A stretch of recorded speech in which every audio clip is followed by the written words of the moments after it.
All right, guys, welcome back into another NFL DFS video. My name is Eric Paulzine with 9 to 5 Sports. Going to be getting into the cash plays here for week 7. All the content is out for this week, or will be out for this week. I guess a game by game breakdown. I haven't decided when I'll put that out, but it is coming. I already made that video, but this is the last video I make each week because all my thoughts and everything for the week is already out. It's in the brain, and I guess I got to get out to you guys. So I'm excited to get into this, guys. Should be a strong video. I like the plays that we're on this week. It is a pretty straightforward week, and I like the builds that we're putting out there. So if you guys enjoy this coverage, make sure to like and subscribe. I always gotta say that. It helps me help you guys out. It really does. Do just want to give a quick thank you to our video sponsors, Sports Battle app, which is a daily fantasy sports prop-based app. There's a bunch of solid stuff going on sports-wise right now. You got NBA, MLB, NFL, obviously golf as well, which is kind of a specialty of mine. Check it out, guys. Use the promo code 9TO5 to get $5 cash back on a deposit of over $50 or more. A lot of you guys are familiar with prop-based apps that are out there right now. I like this one the most. Like app-wise, it's the most functional this far. I haven't had any issues with it, okay? So check it out. Then also Stat Hero. Stat Hero is a fun fantasy website out there. They have 3 different contest types. You got the Survivor Pool, you got the Pick'em, then you also have the Head-to-Head, which I like the best. You make a lineup based off of their lineup that they have out there because your lineup has to do better than theirs. And I like that we know the constraints already going forward. And so check them both out, guys. Use the promo code 925, the numbers 925 for Stat Hero. Use the promo code 9TO5 for Sports Battle app. All right, let's get into the cash plays. All right, so starting at the quarterback spot, there actually are 4 that I like. So I've gotten onto like Justin Herbert as a cash play, although I don't like it as much. I feel like I am kind of forcing it in there, and it's simply just due to the passing attempts that he's been getting. I mean, he is banged up. He still has that injury, but he's still passing the ball over 40 times per game. Against the Seattle Seahawks, this is a matchup in which he should be able to produce, but I actually like the idea of just going with Joe Burrow, $300 cheaper, and he has been someone that has been highly consistent, over 16 DK points in all of his games thus far. Okay, that is a very solid floor, and now he gets a good matchup against the Atlanta Falcons. Not great, not perfect,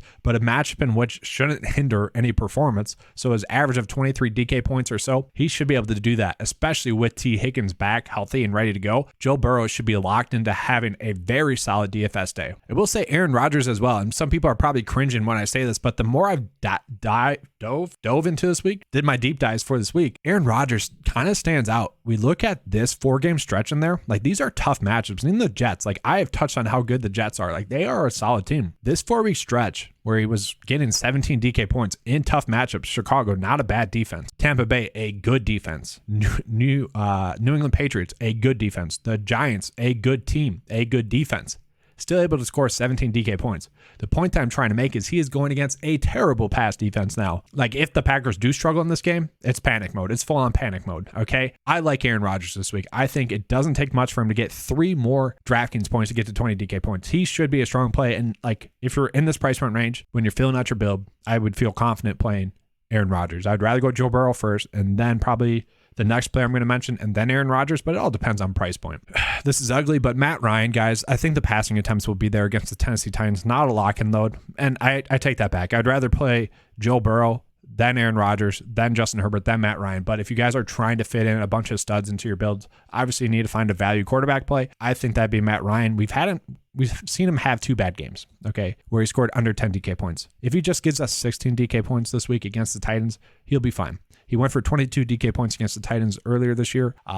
Should be a strong, kind of safe play for you on the site. I do expect him to throw the ball about 40 times, probably going to get around 2 passing touchdowns. Should be a fine play. I keep saying should. It's not a lock and load, but obviously if you're playing Matt Ryan, it's because of the price point and the matchup, not because of Matt Ryan as a player. And then honestly, at running back, this is probably the most open it's been for cash plays because you could really make a strong argument for a lot of players. Austin Eckler, just getting so much work in the passing game, especially if Keenan Allen's going to be out, which I think he'll be out, then the targets are going to continue to be there for him. He gets a good matchup with the Seattle Seahawks. You could easily pay up for him. You look at Derrick Henry, who's just been a stud the last 3 games, went off against Indianapolis earlier on this season. He's a strong play. Then you look at Jonathan Taylor. Like, I don't love him. I'm probably not playing Jonathan Taylor. Could play him. He's back healthy. I guess you could. Then you look at Saquon Barkley and Leonard Fournette. I want to start off with these two because Saquon to be kind of the cheapest of the stud running back plays is a little bit shocking to me. The matchup isn't one that you fear. The matchup is one in which Deion Jackson just tore up the Jaguars. Okay, he was using the passing game a lot, and like you could easily use Saquon Barkley on those same kind of play designs. He's been getting so many opportunities, getting so many snaps, been highly consistent. Like it makes a lot of sense to play Saquon Barkley in cash. Then you get Leonard Fournette here. Leonard Fournette at 7.7 should be a super safe play, especially against the Carolina Panthers, a game in which the Bucs should be playing from ahead. After Leonard Fournette, we get into Josh Jacobs, who is just in a smash spot this week going against the Houston Texans, a team that we've been targeting this whole season via the running back position. So Josh Jacobs, the last 2 weeks, over 30 DK points, over 20 opportunities per game, getting a ton of snaps, like a soft price point. Everything is coming together for Josh Jacobs to be a great play. And I guess that'd be the only reason not to love Josh Jacobs is that everything is perfect about him as a play, to the point where it's like, maybe we have to think about it. It's too good to be true. But no, Josh Jacobs should be a great play. The only issue, I guess, would be that he is extremely chalky. Maybe gets injured. Maybe he doesn't score a touchdown or something like that. Maybe the game flow is just a little strange. The fact of the matter is he should be able to get 100 rushing yards in this game, and he is getting targeted a lot as well, so he should have a super safe floor as well. From there, I do really like Kenneth Walker on the slate going against the Los Angeles Chargers, another team in which they've just been beaten up via the running back position. So Kenneth Walker is a guy that I thought looked so much better last week than he had at any point of the season. Yes, he did have that big breakaway run in week 5. That was basically all of his runs last week. It was special what he did. So I like Kenneth Walker at 5.8. It's a cheap price point for a guy that's going to play around 70% of the snaps, for a guy that's going to get 20 opportunities, for a guy that's in a great matchup. Like, it just makes too much sense as a play. But once again, he is pretty chalky as well. So that could be a reason as to why you decide to fade him. Dameon Pierce is a play you can make as well if you want to, going against the Las Vegas Raiders. Not a matchup that you are particularly worried about. The volume's been there for him the last really 3 games.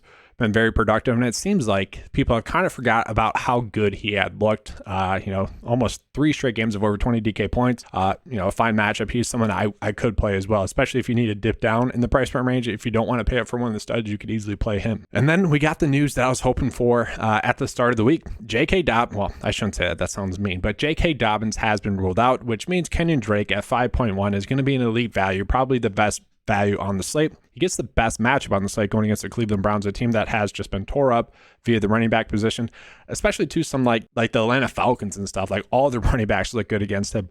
Rhamondre Stevenson went out and had a baller game last week. So like Kenyon Drake, a guy that really was impressive last week, a guy that has been the leading snap getter at the running back position for the Baltimore Ravens the last 2 weeks, is someone that's highly appealing to me. The only slight issue I have with him is I don't think the workload's guaranteed. And I don't know if the touches are guaranteed. Like, we could see Justice Hill come in and play a little bit. And in GPPs, I don't mind the idea of Justice Hill because Justice Hill has looked good. But in terms of cash, it is a little bit risky, I guess. But the matchup's great. The price point's great. The situation's great. Like, Kenyon Drake should be a great play on this slate. And then from there at the receiver spot, like Deebo Samuel in a great matchup. He's been a super safe floor guy this whole season. He's someone that you can easily play. He's someone that I like as a play.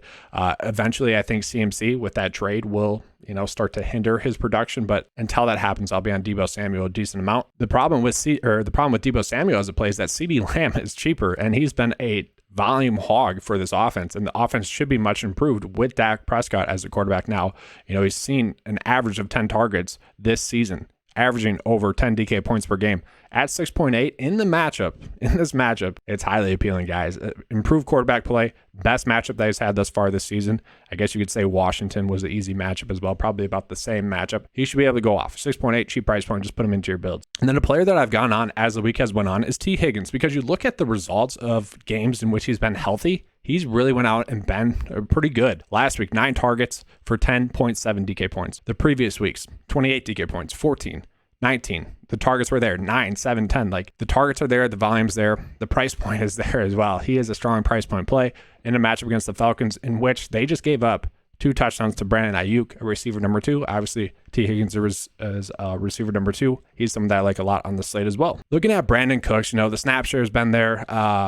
The targets have been there. The matchups haven't been. Okay, the matchup is there this week, so I do like him as a cash play. He should have a safe floor. He should be able to get to 10 DK points, probably 12 DK points. I think he has a strong chance to be able to 3x at this price point as well.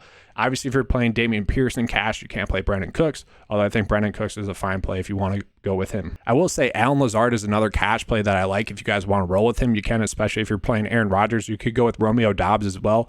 Both are fine cash plays. The one I want to touch on is going to be Chris Godwin. Going to play in about 80 to 90% of the snaps. Going to see around 7 to 12 targets apparently. This is a great matchup, a matchup in which the Bucs are favored to win.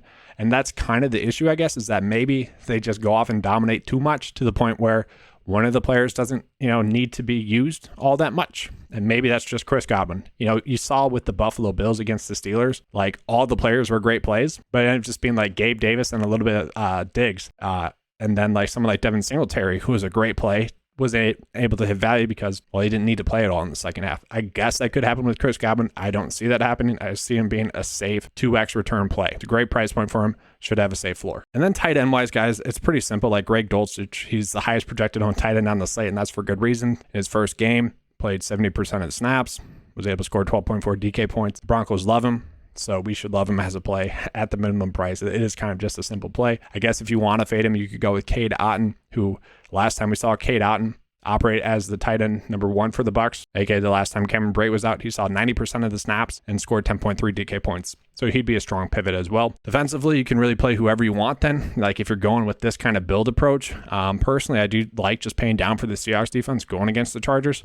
Now, Vegas thinks that game is going to be a high-scoring game. I do not. I think both defenses have actually been pretty good. If you guys disagree with me, that's perfectly fine. You could go with probably the Jets would be the next best option, like 2.6. That's a very cheap price point for the Jets. Jets defense has been good. They were able to get pressure against the Packers last week. Really looked stellar. Haven't went negative thus far this season. And they get the Broncos with Russell Wilson kind of banged up, with the Broncos not playing their best running back.